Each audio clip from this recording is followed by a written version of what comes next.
Broadcasting live from the Capital OTB studios, this is Racing Across America with Seth Merrow.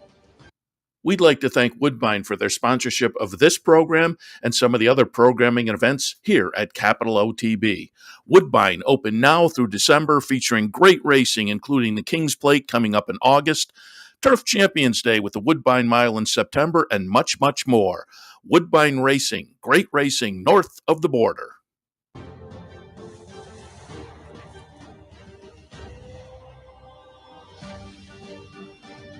Good morning and welcome to Racing Across America on this Sunday morning. Seth Merrow in the studio.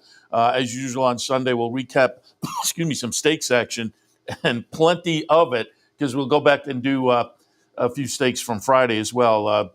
Belmont Aqueduct had a couple nice stakes on Friday. Keeneland, obviously, an opening day did, but there was plenty of action yesterday also across the country and the weekend around the world. As you've been watching the network this morning, you've been seeing the Arc coverage. We'll get you to the Arc itself. It's about 18 minutes away, and so we'll get you there. I had Dick Powell on yesterday talking Arc and the Prixd de l'Opera, which is the upcoming race right after the Arc. And I will just remind you of Dick's selections. In the Arc, Dick like 10, 7, and 13. Shin Emperor is currently 8-1. Blue Stocking is currently 9-1, and Sosi is the 7-2 favorite in the large field of 16.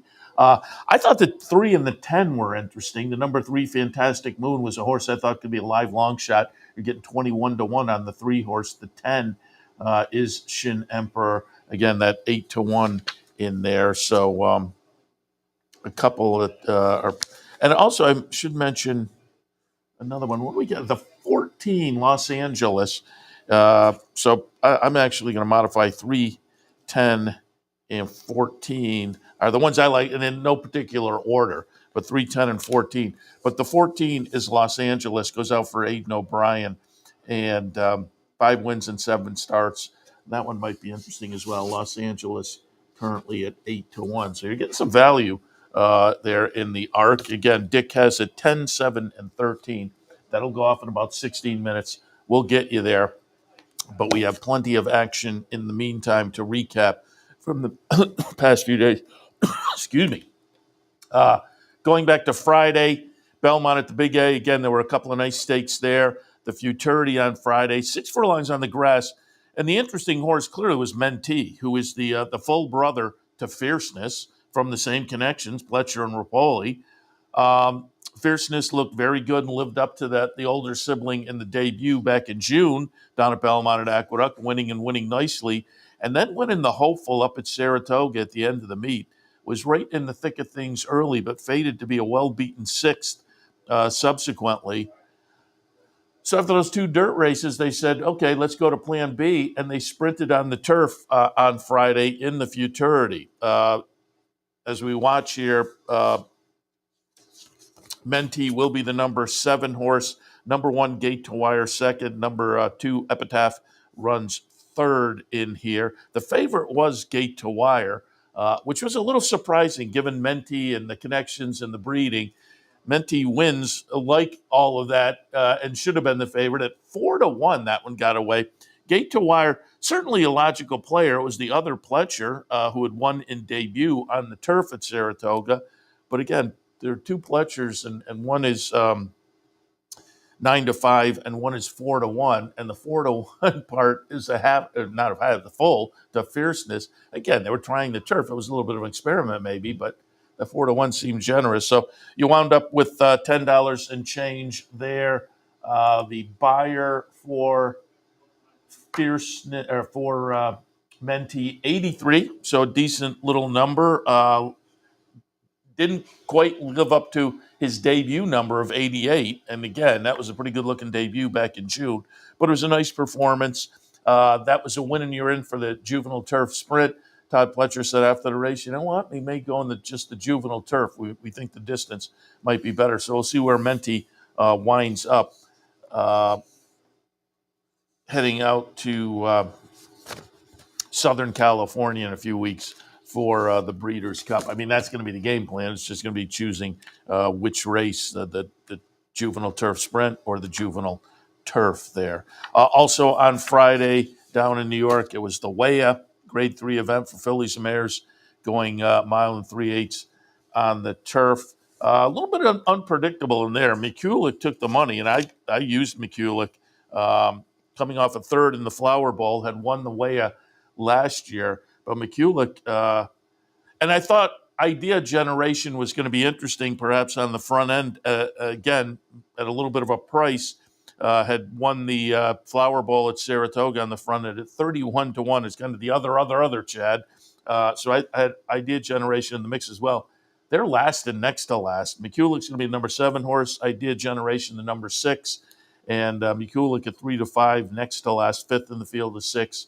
And Idea Generation runs last. The winner is going to be La Mejana, a horse that started the career over in Europe, and since coming from Europe, a couple of thirds and a 5th for Christophe Clement. But the LSU stable has been good. The owners have been going very well recently with some various stakes runners that have done well, including now La Mejana getting it done. You can see kind of sneaks up the rail under Kendrick Carmouche. Kendrick saves all the ground over Immensitude, and Beautiful Love ran 3rd. But Carmouche and Christophe Clement get the first U.S. victory for La Mejana in the Weah on Friday. That was down at Belmont at the Big A. On Saturday, yesterday, Belmont at the Big A. Again, it was a nice stakes card as well. The Jockey Club Derby Invitational, the 3rd of these turf races in New York for the 3-year-olds that have that Derby assignment. The Belmont Derby, the Saratoga Derby, and the Jockey Club Derby wraps up the series. And I talk about it all the time. I love the 3-year-olds on turf. And Carson's Run is right at the top of that list this year, amongst the 3-year-olds on the turf. Carson's Run yesterday, the number 3 horse, back of the pack early. But Dylan Davis gets Carson's Run revved up. Deterministic, the interesting horse who had won the Gotham earlier this year and only the 2nd career start and seemed primed to maybe be a player on the Triple Crown scene. But Deterministic then kind of flubs in the Wood and the Peter Pan. They shift Deterministic to the turf. He ran well yesterday, winds up 2nd, but it was Carson's Run getting it done, be the number 3 horse here. West Point owned, but also owned with Stephen Boucher, and so he's in the Stephen Boucher colors there on the outside, the number 3 horse. And again, he gets revved up and he kind of goes right by the field, and it winds up being a little bit closer than you might imagine. Here you think he's just going to pull away, but Deterministic keeps it fairly close, and it winds up to be 3/4 of a length under the wire, the margin on the chart.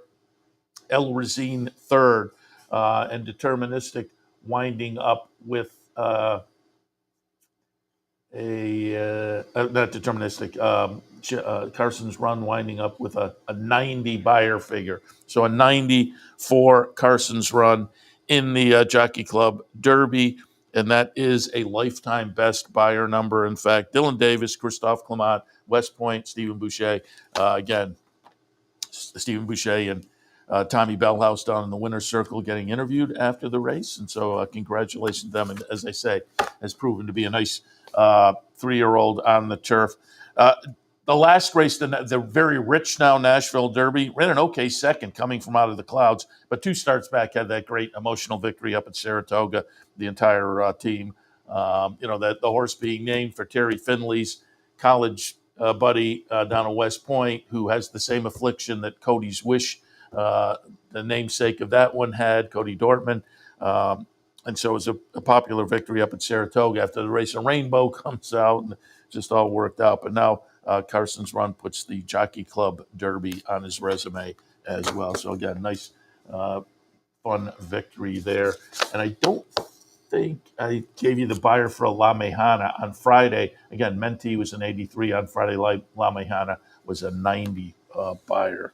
So let me just double check as we move along here. Still got about 10 minutes until the Arc So we'll move on now to the Belmont Turf Sprint. When I handicapped this in here yesterday, I said, this one's a tough race. And I took a little bit of a shot with Determined Kingdom, who I thought could be an interesting player. Determined Kingdom's the number 7 horse. And at 11-1, you will see Determined Kingdom. I had a few like this yesterday. It was right there about the 8th pole and maybe a little bit longer, and then just got swallowed up late at, again, 11-1. The winner turns out to be a nice runner for Dean Reeves, one of these nice New York breds for Dean Reeves, Senbei, who has been very nice for the team throughout the career. Sunbay's going to be the number 5 horse. You can see there on the outside, just keeps coming and coming. You can see my 7 in the mix and just fading in the last 16th at a decent price. But Sunbay kind of pulls away. Chart margin, a length and a quarter. Manny Franco on board for Christophe Clement. And again, one of those Dean Reeves and company runners. He has been so good picking up New York breds that do very well, obviously, a New York bred company, but these horses like Senbei can go into open company and do very well also. Win number 7 and start number 17 for Senbei, so nice run there. Nothing Better runs second. Allegan runs third. Nothing Better was the favorite. Winds up running second for Jose Duarte coming in from Colonial. But again, it was not a well-beaten necessarily second, but there was daylight between the winner and the second place finisher. So Senbei scores in the Belmont Turf Sprint a solid 98 number, and that was a lifetime best buyer for Senbei in the Belmont Turf Sprint. The Frizette, 2-year-old fillies going a mile. I took a shot with number 10, Icona Mama, coming in from a third in the Pocahontas at Churchill. But it's going to wind up to be Scottish Lassie getting it done in the second career start, still a maiden for George Abreu. And it was fun. It was fun all around, fun story, because it was George Abreu's first graded stakes win. And he's a fixture on the New York scene. Overall, he's had over 1,300 starters and over 200 wins, but the first graded stakes win, and he steps up and gets it done with a grade 1. So good job by him. But not only that, he said in the winner's circle afterwards, we knew this horse had a lot of talent. The horse worked well going into the first start, and we had high expectations. We're a little bit disappointed with the third in the debut effort. Subsequently, though, he told the owners, let's not shoot for a maiden special. I think we have a good enough horse here to take a shot at the Frizette. Well, I guess so. The chart margin is 9 lengths. It's a 90 buyer. And again, gets the trainer his first graded stakes win. And in the winner's circle afterwards, you could tell he was a little bit emotional about that. Now, there was a big scratch, Senza Parole, for Chad Brown a day or two before the race was announced to have a little ding, and so was on the sidelines. That changed things up. And then there was a late scratch. The Queen's MG, who, of course, won the Schuylerville and the Adirondack up at Saratoga, was a late scratch. And I read Dylan Davis said was warming up great, but then one of the vets out there on the track noticed some blood coming from a nostril, and so that kind of required the late scratch for the Queen's MG. But it sounds like then I guess they scoped the horse, and so it sounds like the Queen's MG is okay, but was a late scratch yesterday. But a nice win for Scottish Lassie again, only the second start of the career, and a nice afternoon also for Sire McKinsey, who kind of got off to the start where there was some promise there. His first-time starters, we always kind of look at that stat early on, and his first-time starters were running well. They just weren't winning. And then midsummer or so, that started to change. But now Scottish Lassie gets a grade 1 on the Saturday afternoon for Sire McKinsey, and we will have another one coming up shortly as well for the Sire McKinsey. And Scottish Lassie, as I say, a 90 there, buyer, so solid number for Scottish Lassie. All right, let's do one more race, and then we'll send you over to the Arc. Let's take a look at the Champagne 2-year-olds going a mile, $500,000 up for grabs. All eyes clearly on Chancellor McPatrick coming out of the win in the hopeful, nice win where Flavien Prat had lost the iron, had to kind of get back in the irons. And he said after the race, I was just kind of thinking, I'll go around now after that start. And then he realized, I got a shot to win. He did get up and win to go 2 for 2 in the first couple of starts at Saratoga. Stretched out to a mile yesterday, and Chancellor McPatrick again looked very good despite a slow start, gets the momentum, and really was in a drive for half a mile maybe. I mean, he started going into the far turn, started really picking him off on the turn. And the second place finisher, I think, is going to be okay for Todd Pletcher, Tip Top Thomas. This was only his second start, and he ran very well to be a clear second, but a clear win for Chancellor McPatrick. Flavien Prat said he broke running and then added they just ran away from him. So he got a good start, but then daylight opened between him and the field, and he had to work. And as I say, then was in a drive for quite a while.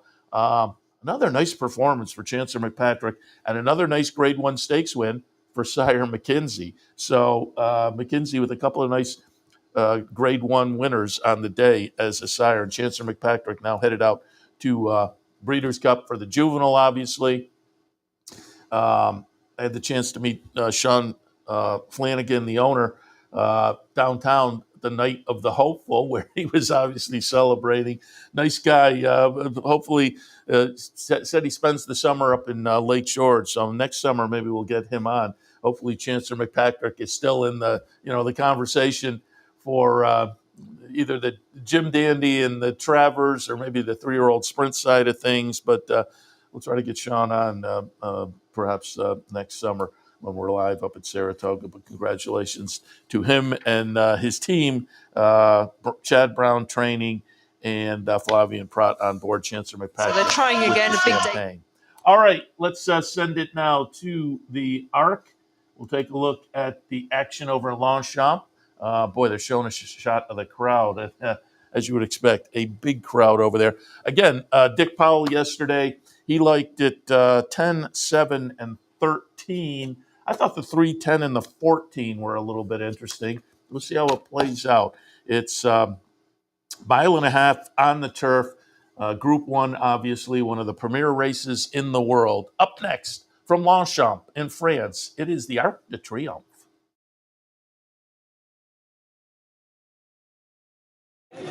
Pompon was saying it's actually hard, but we're holding on. We're closing shoulders, and the horse is doing well. And we're doing the best that we can in the circumstances. But the horse is doing well. Yeah, good luck to them. Jean-Claude Rouget, the trainer, been absent for many weeks and months due to health issues.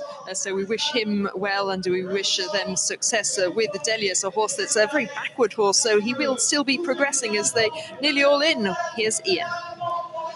Marquis de Sévigné just going forward there. So the final few taking their places. There's Luc de Vega in the silver jacket, Shin Emperor, and also Savannah's Knight are right at the rear of the stalls there. Here is Shin Emperor, full brother to a previous winner, and then Savannah's Knight in the white sleeves and white cap with Mikel Barcelona is the final one. Slots it, that's in. They are all in for the Qatar Prix de l'Arc de Triomphe. The 2,400 meters, they race away. Blue Stocking bounces out very quickly. Fantastic Moon is dropped out right at the rear of the field. Savannah's Knight and Zarakem are also towards the back. Luc de Vega's taking a prominent position. Los Angeles has gone on. Sozi and Blue Stocking chasing him. Shin Emperor is next to Luc de Vega, Aventure, Zarakem, Hayazark and Al-Rifa. Delius and Servi, the next pair to Someway, Fantastic Moon, and then comes Continuous, who races in company with Savannah's Knight, and Marquis de Sévigné is settled right at the back of the field, as it is Los Angeles in the blue sleeves going through to lead. The yellow and blue stripes of Hayazark moving through. through. Wide on the course into second place. A pink cap for Blue Stocking against the running rail. Susie in blue and white is next. The maroon jacket of Shin Emperor alongside, and moving ahead of those now Sunway. Nose-banded runner yellow and white. Zarakem in the green colours against the running rail. Luc de Vega being shuffled back through them. He got out very quickly, the silver jacket. He's halfway down the field now with Aventure just ahead of him. Fantastic Moon in the royal blue against the running rail. Al Riffer is then very deep on the course. Checks of grey and white. Hayazok checked up there very badly and is plummeted back through the field. And Marquis de Sévigné being very badly hampered as well. And Hayazok has gone wrong and being pulled up as they get to halfway. And Los Angeles is now 2 lengths clear. Blue Stocking in second position. Susie's round the outside of Zarakem. Sunway and Continue and Aventure behind these to Shin Emperor and Fantastic Moon and Delia's. Then Luc de Vega. Then Al Riffer on the outside of Shervy. Followed by Savannah's Night. And then comes Continuous. And Marquis de Sévigné is at the back of the field. But they're down the full straight now. Los Angeles in front. Ridden along by about 1.5 lengths to Blue Stocking. Susie blue and white in third. Sunway the yellow and white on the outside. Behind these is Zarakem, Shin Emperor and Aventura next to Fantastic Moon, and then comes Dealers. But this is a home run in the Arc de Triomphe. Blue Stocking coming to challenge Los Angeles. Susie trying to come through. Sunway in behind those. Aventura making good headway. Fantastic Moon and Zarakem the next pair. Dealers is further behind this. Blue Stocking has taken it up. The 4-year-old filly Blue Stocking goes into the lead. Susie, it's a repeat now of the from last time at the Villemay. Aventura coming to chase Blue Stocking. Los Angeles and Susie behind these, but Blue Stocking is in front with Rossa Ryan, and she's won the Arc de Triomphe to Aventure. Then came Los Angeles and Susie and Zarakem behind this Savannah's Night. Somewhere on the outside of Servi. Al Riffer is further back, and they're trailing back to Continuous and Marquis de Sévigné. Both got very badly hampered at the halfway stage. But Blue Stocking, another winner in the colours of John Montier, following on from the likes of Dancing Brave and Workforce and Rainbow Quest, wins to Aventure in second place, the 1-2 from the Prix Vermeil, the 1-2 in the Arc. Los Angeles made the running and finished in third. Susie is 1.5 lengths further back in fourth place. Then Savannah's Night and Zarakem and Servi and Delius and Fantastic Moon and Subway and Al Riffer. Just a second ride then for Rossa Ryan. Rafe Beckett was second with Westover. Now they are the Arc winners. Rafe Beckett is an Arc-winning trainer with the Blue Stocking supplementary entry doing the double Prix Vermeil and Prix de l'Arc de Triomphe. The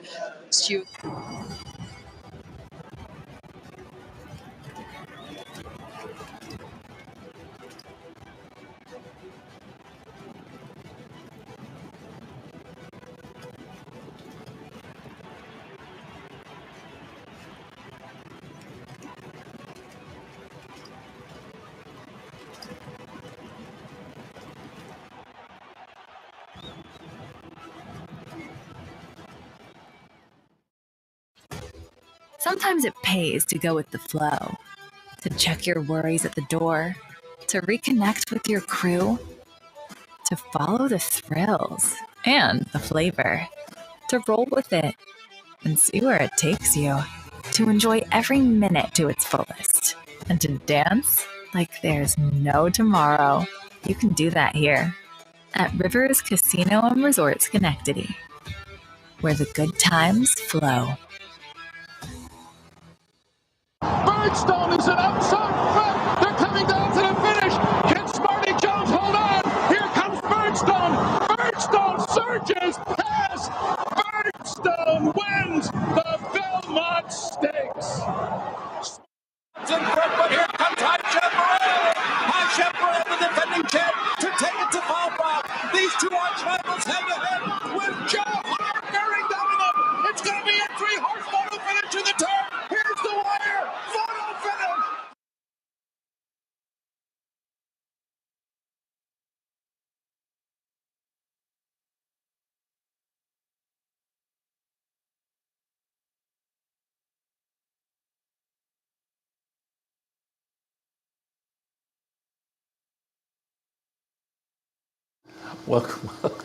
Welcome back. That was the worst countdown ever, you realize. There was a long hesitation between one and go for me, but The Arc, it was 7, 16, 14, and 13. Dick liked the 7, had that one right underneath Blue Stocking off a win in the prep for this back in the middle of September. The Prix Vermeil was a winner there and comes in and follows up with a nice win at 5-1, if I'm seeing the odds correctly. Blue Stocking, the winner of the Arc this year. I will say Los Angeles ran very well, was in the lead until late, and then looked like Los Angeles is going to get swallowed up after being on the lead for that long. And Los Angeles held on for a good third for Aiden O'Brien and Ryan Moore. So that was a nice race from Los Angeles. And then in between those two was Aventure, number 16. So again, 7, 16, 14, and 13 unofficial there. Hold your tickets in the Arc. And there was a couple of horses as they came around the turn that had some trouble. If you had those horses, you didn't want to see that. But a nice victory again for Blue Stocking in the Arc. All right, let's get back to some of the races over on this side of the pond, as we say. Going back now again to Friday, opening day at Keeneland. And we'll kick things off taking a look at the Phoenix. The Phoenix was for the sprinters going 6. And I like Nakatomi. Betting public like Nakatomi at even money. I had Federal Judge right underneath. Brad Cox runner. Nakatomi, Wesley Ward. And Nakatomi was coming off a nice win in the Vanderbilt up at Saratoga, had run second in the Phoenix last year. So Nakatomi, the deserved favorite, but not too far behind in the betting was Federal Judge from Brad Cox, who was also coming off a Saratoga win, albeit an allowance win in the second start of the season off a very long layoff going back to June of last year. Had a couple of starts up at Saratoga, had the win coming into this, now third start back into Stakes Company. And looks very good. Federal Judge chart margin is 5.5. Nakatomi runs second. And Comedy Town, the number 5, another Safi Joseph runner, runs third in here. They were the horses that took the action. Most of the action was on those top two, Federal Judge and Nakatomi, but the third choice at 7-1 was Comedy Town. But Federal Judge winds up with a 106 buyer. And that is a lifetime best buyer for Federal Judge by quite a margin. His lifetime best buyer previously was a 97, and that went back to the debut back in April of last year at Oaklawn. So the nice third start back for the now 4-year-old Federal Judge. Winstar and company, Brad Cox, Flavian Prat on board. Nakatomi again winds up second as the favorite. But a nice addition of the Phoenix there. And Federal Judge, again, relatively lightly raced as a 4-year-old. Obviously, there was a little hiccup, had a big break from June of last year until July of this year. But now in this third start back, an eye-popping 106 buyer on a Friday where, admittedly, things were very fast down there at Keeneland. And if you got out to the front, it was hard for anyone else to catch, and that was the case with Federal Judge. Again, it was a front runner's paradise, certainly on Friday at Keeneland. Friday also featured the Jessamine on the dirt. That was the Jessamine was on the turf, however, a little more kind to horses that maybe were not up front early, and that was the case in the Jessamine. Grade 2 event for the 2-year-old fillies, 1.16 miles on the grass. Favored was Destino d'Oro. I had that one underneath. I used Ballerino d'Oro. That one at 12-1. I thought was a clever shot. That one unfortunately wound up 8th in the field. The horse I had right underneath, though, Destino d'Oro, as I say, went off as the favorite at 8-5 and winds up second, the number 6 horse. The winner will be number 8, May Day Ready. Third career start. Third career win, had started the career with a victory up at Saratoga, then goes down to Kentucky Downs and wins a nice stakes race there, follows it up with another win on Friday in the Jessamine. Frankie Dettori on board for Joe Lee.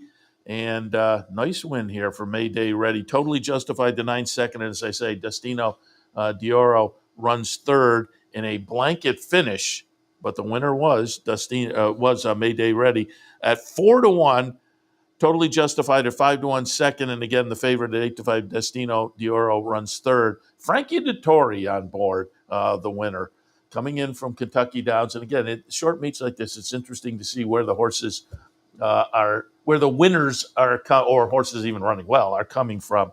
So Kentucky Downs proved productive here. And again, so horse that was sitting kind of back in the pack and made a nice late run and survives the ding-dong battle to win by a nose. Chart margin there, a nose first to second, a nose second to third, and Mayday Ready winds up with a 73 buyer, which for her was a lifetime best. And, this time of year for a 2-year-old doesn't jump off the page, but it's not bad. So a nice performance there from Mayday Ready. And wrapping up the stakes action on Friday down at Keeneland, the Alcibiades. These are 2-year-old fillies on the main track going 1 mile and a 16th. The favorite in here, Immersive, no surprise as the favorite at 8-5, and no surprise as the winner at 8-5. As Immersive does get it done, Manny Franco and Brad Cox started the career with a couple of wins up at Saratoga, including the spin-away. So comes off of the 2-for-2 record and the spin-away victory as the favorite. Immersive is going to be the number 8 horse. Quick Kick, I liked Immersive, but so did everybody else. Quick Kick, I like Quick Kick in the second spot, so we did wind up with a little bit of an exacta, and I like Quiet Side in the third spot, so we had the triple here with 8, 6, and 7. Quick Kick second, Quiet Side third. We didn't rocket on prices or anything, obviously, because the betting public was also leaning towards those. But Manny Franco gets it done for Brad Cox with Immersive, looking pretty good now on the 2-year-old filly side of things. She winds up with an 80. That went backwards a little bit from the 84 in the spin-away. Spin-away was over a muddy track, so who knows? Maybe she's a mud, doesn't only do well on a dry track. Maybe she's a mud lover as well. We'll learn more about that as the career goes along. But expected she'll move on now to California as well. Head to that Breeders' Cup Juvenile filly off a nice victory on Friday at Keeneland. Saturday at Keeneland yesterday. It was a nice stakes day as well. Things kicked off 6th race mid-card with the Woodford, 5.5 on the grass. Talked with this one yesterday with Jeremy Plonk, went over these, and we both kind of felt like, boy, this is an interesting, a very interesting race. I like Super Quest, and I said I had some prices yesterday that the 8th ball I thought, I got a good price here. And then about the 16th ball, things changed. I had Super Quest in here, who led much of the way at 4-1, and then just gets swooped and Super Quest winds up running 8th, but was right there at about the 8th ball, and I thought, going to gut it out. And again, number 8 is Super Quest. You can see right there. And again, about the 8th ball, I thought, we're in a good spot here. Nobody's really gaining. You get to about the 16th ball, all of a sudden, the late runners come. And one of those is number 4, Our Shot. You can see the 4 making the move under Luis Saez. Number 3, Charcoal second. Number 10, Arzak third. But it does wind up to be Our Shot winning by a length and a quarter at 5-1. And I will tout Jeremy Plonk. Again, had him on yesterday talking about these Keeneland Stakes. He liked Our Shot, and I think got his price as well. 4-1 on the morning line. We went up a tick, so $13 and change there for Our Shot. Both this one and the horse I liked were coming out of the Harvey pack up at Saratoga. Our Shot had run a close-up second, Super Quest a close-up third, but it turned out to be, I always say I get clever. We sometimes get clever trying to switch them up. They came out not in necessarily the same exact order, but the same positioning, one ahead of the other. It was much closer last time, but Our Shot was ahead of Super Quest and did it again yesterday, coming out of that Harvey pack up at Saratoga, as I say, at a nice price. And Our Shot, a 100 buyer for Our Shot. which lifetime best for our shot getting it done. John Terranova, Luis Saez on board in a nice victory in what was a competitive turf sprint. You could have pointed a bunch in there, and it played out that way. Really, our shot had a length and a quarter, but then between second and third, a neck, third and fourth, a nose, fourth and fifth, a neck. So it was a competitive edition of the Woodford with a nice win again by our shot coming out of Saratoga. So again, and we will logically see that. You'll see Churchill, Kentucky Downs, and Saratoga will probably be the three tracks that will dominate things over the meet. But it's always interesting to see. And typically there's one or two next level tracks that kind of prove to be a Horseshoe Indy or a Belterre or something. We'll have some that will offer some interest as well. But we'll see over the next few days. We're just in opening weekend now for this Keeneland Fall meet. TCA, Thoroughbred Club of America, and I looked it up. I had seen this name a bunch of times, and I had never really examined what is the Thoroughbred Club of America. I looked it up online yesterday, though, and they have a website. It seems like a private club for thoroughbred horsemen. It didn't really define it. And then there was a link at the top of the page that said membership, and you clicked on it, and it said, our membership is private. And I'm like, But their mission was listed as something like trying to promote the game with business in partnership with horse racing. I'm going to have to find out more about the actual club. But it's run at Keeneland every year, the TCA, Thoroughbred Club of America, Grade 2 event, $350,000. And another one where we went 1, 2, 3. I liked Zeitlos in a little bit of an upset because the betting public went with Brightwork.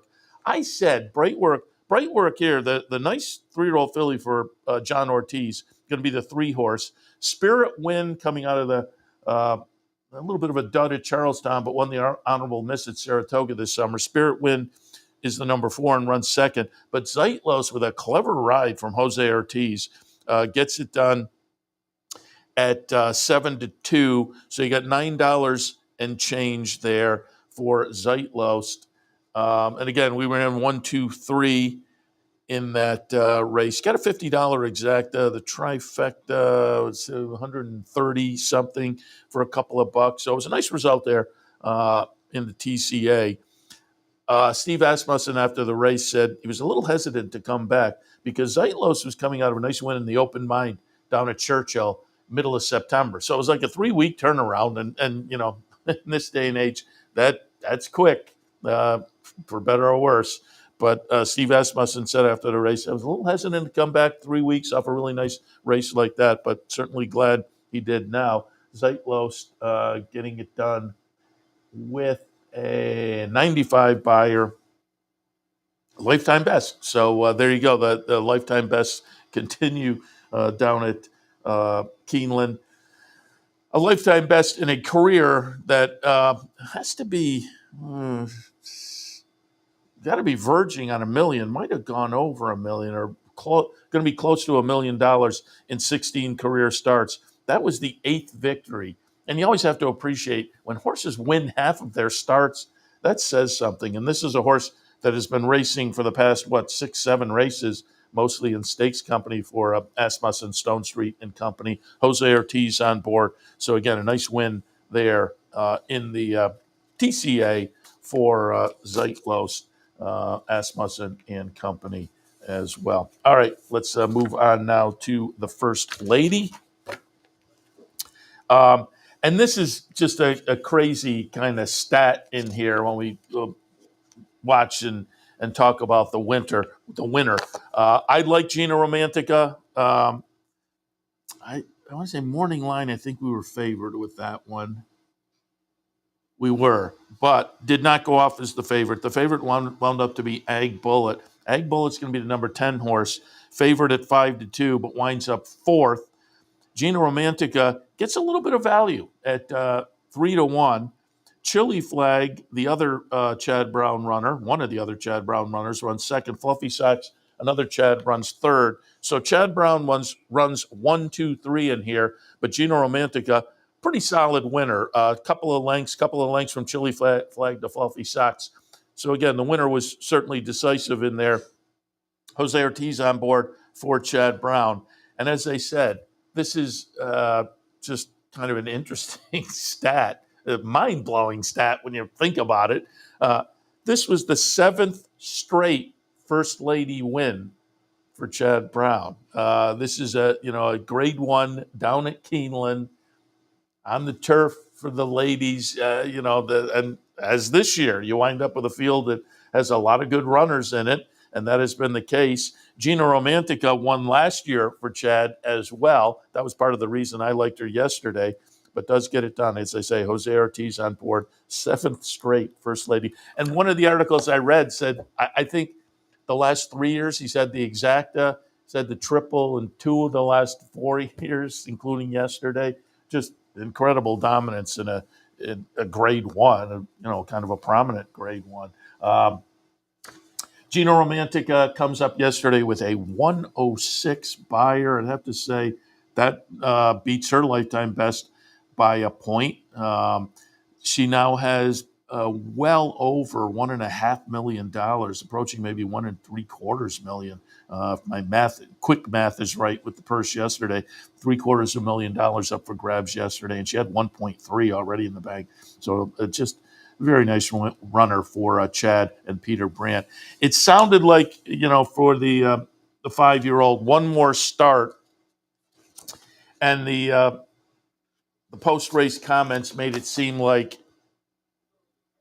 maybe the Breeders' Cup, but Chad said, I'm going to recommend the Matriarch. And the Matriarch is a nice grade 1 run on December 1st at Del Mar. So that's probably the more likely spot. And it sounded also like that was the last start of the career before going off to, producing new runners for the game for Gino Romantica. But a nice win yesterday, certainly at Keeneland. Also at Keeneland yesterday, we had the Breeders' Futurity for 2-year-olds. I think people were impressed with this win as well. Chancellor McPatrick looked very good in New York in the Champagne, and East Avenue got it done yesterday in the Breeders' Futurity. Ferocious was coming out of East Avenue is going to be the number 5 horse, Ferocious the number 1, and Filoso the number 6. They're 1, 2, 3.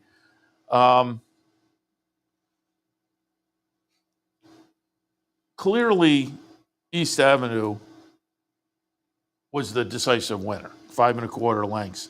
But Ferocious was clearly second place, so that was a nice performance. And Ferocious took all the action as far as the betting public at even money. An understandably big win with a nice number in the debut effort.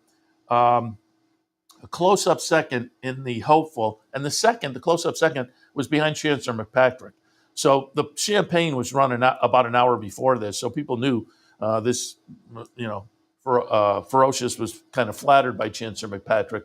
That said, it was a clear margin there. And so, again, people were impressed with East Avenue, as they should be. Now, took them all the way on the front end, and maybe that's, the track was playing a little bit like that this week. We'll get another chance to see Ferocious, obviously, in a few weeks at Del Mar.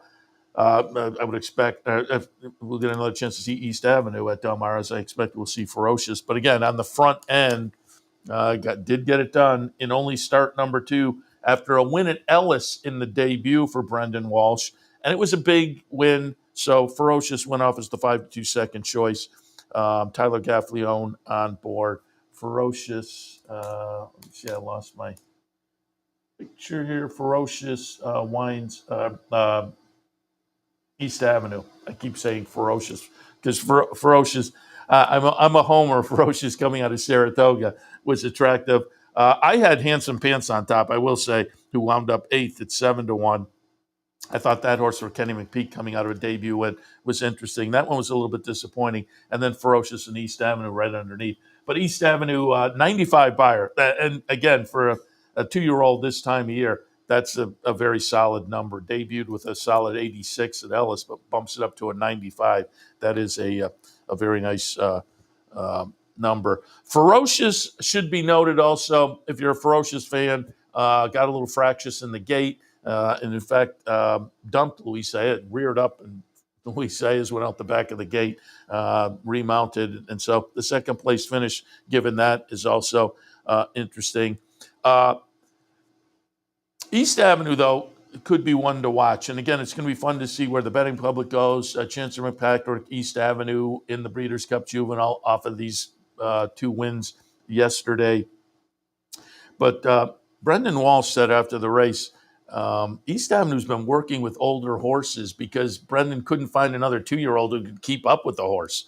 And again, popping the big buyer number yesterday, and getting it done decisively kind of says this is a horse with plenty of talent. East Avenue, also interesting. The Dam is a half to Cody's Wish. So that's interesting as well on the breeding side of things. So as I say, a lot of buzz on social media yesterday for East Avenue. And as you saw, deservedly so, particularly with the nice number. You get mid-90s there, 2-year-old this time of year. That's solid. And then in the stakes finale yesterday, wasn't the last race on the card, but it was the final stake. It was the Turf Mile, always a salty turf race towards the end of the season. Grade 1 event, $1.25 million up for grabs, mile on the turf. I took a little pop with Running Bee, who again, I thought we're right in the scrum here. So at 17-1, I could be interesting with the other Chad. I had Carl Spackler right underneath. I knew I was taking a shot against Carl Spackler, but it does wind up to be Carl Spackler on the front end most of the way as the favorite. More Than Looks for Cherie DeVoe ran very well and was also a very logical contender. I had that one down in the 3rd spot. Mountain Bear, the 1, runs 3rd.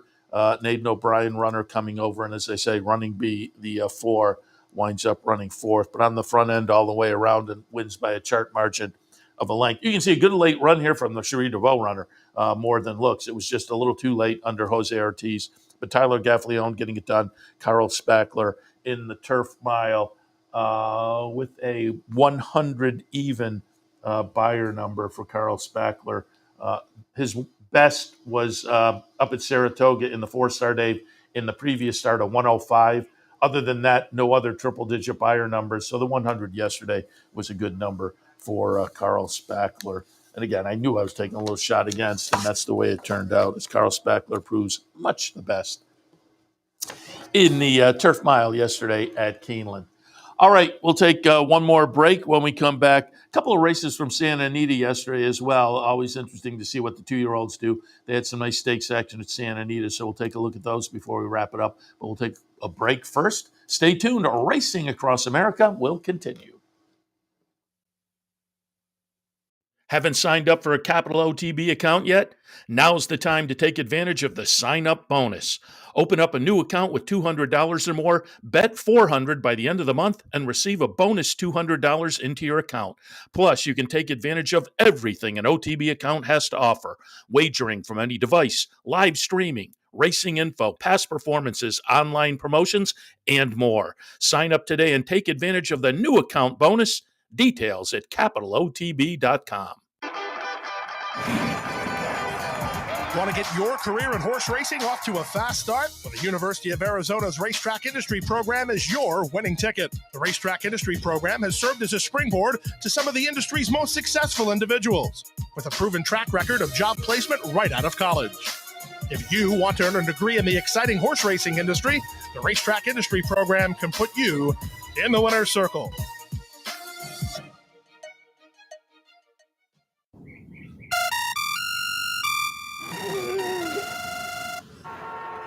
Come on. I want sales reports on my desk by Monday. Whoops. My bad. Love racing? RTN brings you every live simulcast on your home television, plus live video streaming and race replays on your PC and mobile devices. To order, visit rtn.tv. RTN, a breed apart. Welcome back to Racing Across America. Yeah, there was some nice stakes action out at Santa Anita yesterday. And as I say, the stakes yesterday all over had Breeders' Cup implications. And certainly these 2-year-old races will. So just wanted to take a look at these.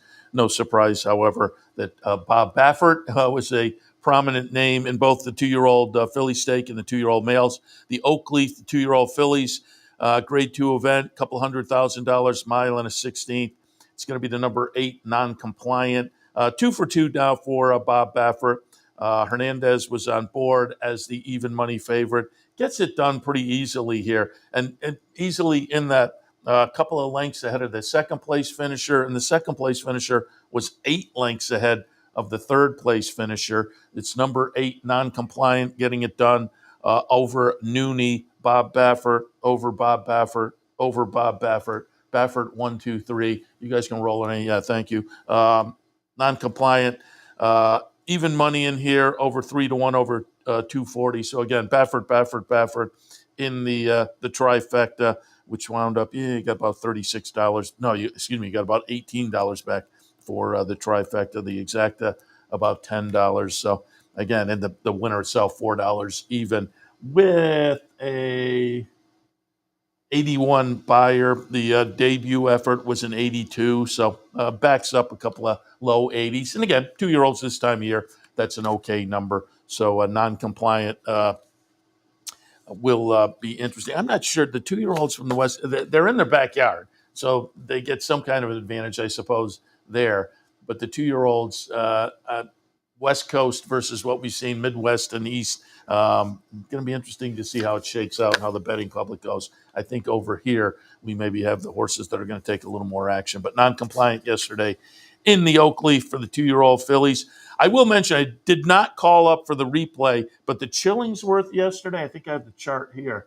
It's notable because it wound up to be a field of 4. And Sweet Azteca, 3-5 on the morning line. Sweet Azteca goes off at 1-9 and winds up last in the field of 4. And I haven't seen any follow-ups on that. I'll keep my ear to the ground there. But had come in with 5 wins and 6 starts and solid wins for Mike McCarthy, but winds up last in the field of 4, as I say, at 1-9. So you wound up with, and given that there was only a field of 4, there was only win place betting. The winner was One Magic Philly, $9 to win, 13 to place. The second place finisher, Irish Wahine, $74 to place. And I saw somebody on Twitter, and I agree. You look up and you see these kind of races, kind of interesting to maybe take a shot. You put $2 to place on everybody else and see what happens. If you did that yesterday, you wound up very happy. Probably most of the time, not so much so. But when you do wind up that happy, it balances things out a little bit. Otherwise, the other race we're going to take a look at Santa Anita, the American Pharoah. That's for the 2-year-old males going a mile and a 16th. And again, it was Bob Baffert kind of dominating things here, runs 1-2. But you get the other Baffert, so to speak. The favorite was Getaway Car, the number 7 at 6-5. That horse will run second. Citizen Bull, the number 3 horse, wins in here. Came out of a third in the Del Mar Futurity, and then follows that up in start number 3 with a win in the American Pharoah. Pretty good-looking, easy win on the front end all the way around. Winds up 2 lengths the best for Citizen Bull. But again, it was a Baffert exacta. McKinsey Street runs third in here. But Citizen Bull, again, 3 starts, debut victory at Del Mar, third in the Del Mar Futurity last time, and then wins the American Pharoah yesterday and winds up with, let me see what we have as our buyer number there, an 89. So pretty good number, best, lifetime best, obviously, for Citizen Bull. So nice performance for that one yesterday at Santa Anita. And I didn't call up for any replays, but it was a nice stakes day up at Woodbine as well. And just to give you some thoughts there, it was, if I heard them right, their last turf day of the season, but it was a big stakes day, certainly. And on the turf with the Sing Spiel, the winner winds up to be Truly Quality.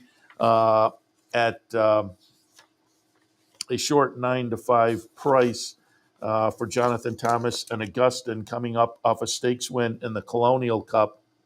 And again, there was some nice graded stakes up there, so you had horses coming in from all over to take their shot, and Truly Quality gets it done in the Sing Spiel.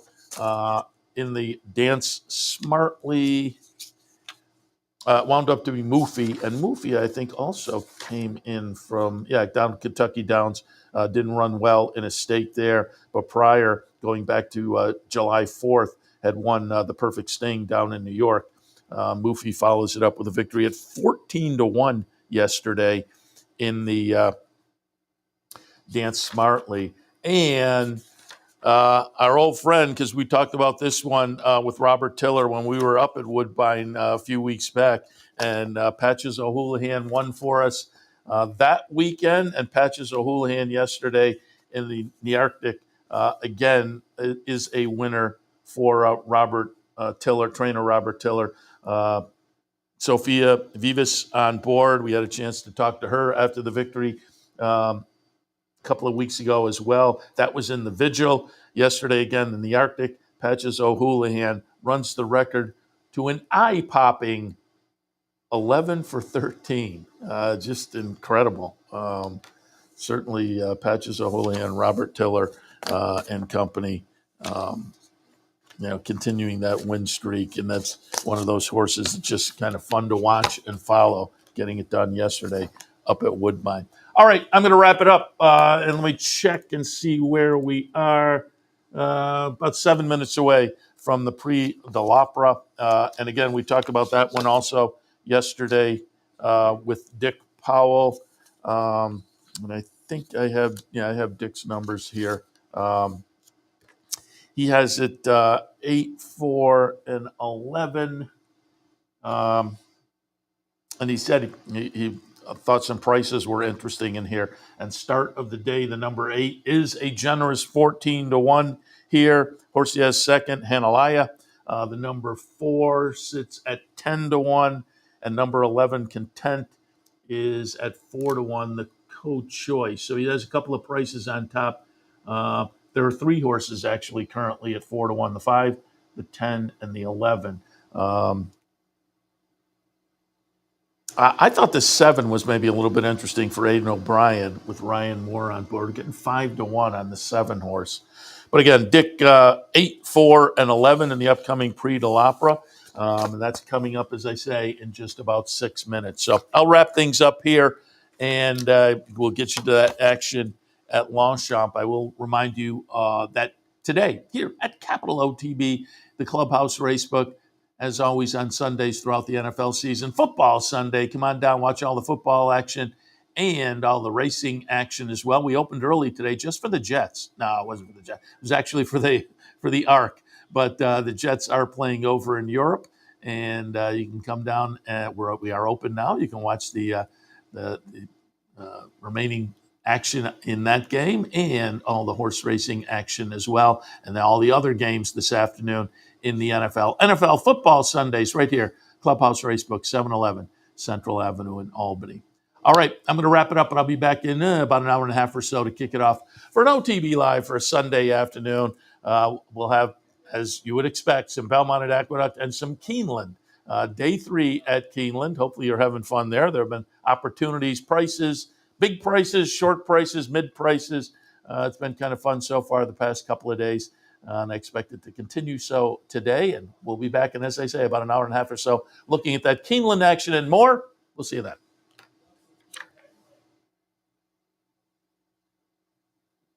We'd like to thank Woodbine for their sponsorship of this program and some of the other programming and events here at Capital OTB. Woodbine open now through December, featuring great racing, including the King's Plate coming up in August, Turf Champions Day with the Woodbine Mile in September, and much, much more. Woodbine Racing, great racing north of the border. You're watching